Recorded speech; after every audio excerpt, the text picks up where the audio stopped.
you had the courage to talk about it and you have the courage to bring out your own story, but there'll be a lot of people who, as we all know, there are so many people who are shy and who are introverts. How should they start storytelling? Where would you suggest for people like that to begin? So, I actually created like these question cards. So sometimes you can tell a story to yourself, like Correct. through your journal, or just asking yourself questions, hypothetical question. One of the questions that made me change the course of my life was when, if you knew ahead of time you're going to die suddenly, just suddenly within 1 year, would you change anything in the way you're living right now? Mm-hmm. And at that time, I was in banking, and I'm like, hell yeah. I was going I was not I don't want to be in this path. And that was when I realized like I really don't want to be in this path. If I really only have 1 year to live, I don't want to be doing this. And that was when I started in terms of being a nomad was my deal to myself was live this year as if it was your last. What Mm. would you do? Correct. Correct.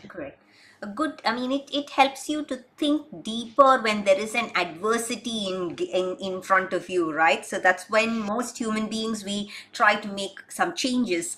But Yes. how could, people do it as a natural course of life? I mean, only when you had that question, right? You wanted to. Otherwise, it would have been another day sitting in the bank today. Yes.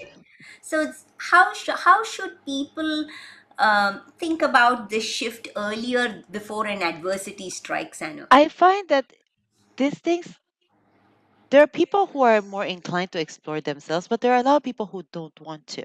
Even I myself hated this self analysis, self reflection. I didn't want to do that for a lot of years.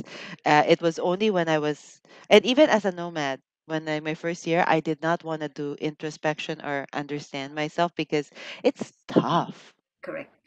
And Correct. it was only when I realized, like, okay, I've been traveling for a year and I still don't know what I'm gonna do, and I'm feeling a little lost. That I really needed to. You have to sometimes force yourself. There wasn't really anything that was pushing me. I could still continue being nomad, but I just like you really kind of figure out what you want because like kind of like you're getting bored too.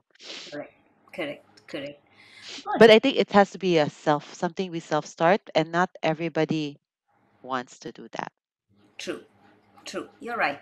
I think it has to come from personal choice, right? It can't just Yeah. come out of a book, or it can't come out of You anything. can't force people. And I find here a lot of my friends sometimes hate being one alone with me one on one because I ask these questions.